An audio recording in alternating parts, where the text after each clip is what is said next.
Si Kapitan Romy ay isang seaman na halos 25 taon nang nagtatrabaho sa barko. Sa mata ng marami, siya ang ipitom ng tagumpay.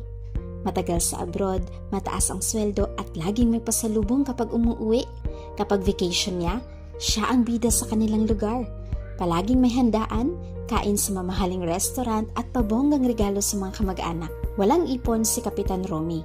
Sa halip na maglaan para sa kinabukasan, inuubos niya ang perang pinaghirapan sa mga panandaliang kasiyahan lang. Hanggang sa dumating ang oras ng pagriretiro. Sa edad na 60, bumalik si Kapitan Romy sa Pilipinas para tuluyang manirahan kasama ang kanyang pamilya. Pero, ilang buwan pa lang mula nang umuwi, nagkasakit siya. Malala ang kondisyon niya. Diabetes, hypertension at may komplikasyon sa puso.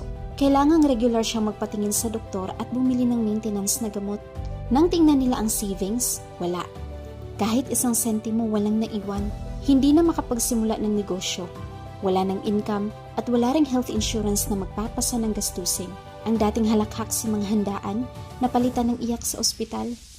Ang pamilya niya, na dating umaasa sa kanya, ngayon nanghihingi ng tulong sa kamag-anak at kakilala. Sa Kapitan Romy, nasa gilid lang, tahimik, at umiiyak sa kahihiyan. Hindi ba ito ang pinaka-nakakahiya at masakit? Isang tao na buong buhay nagtrabaho para sa pamilya, pero walang naiwan sa kanila kundi problema.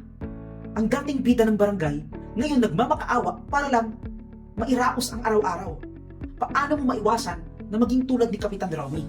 Kung ikaw ay isang OFW o nagtatrabaho sa abroad, huwag mong sayangin ang pagkakataon. Huwag mo lamang isipin ang ngayon. Isipin mo ang bukas. Hindi masama ang magpakasaya, pero siguraduhin mo na may naipon ka para sa sarili mo at sa pamilya mo.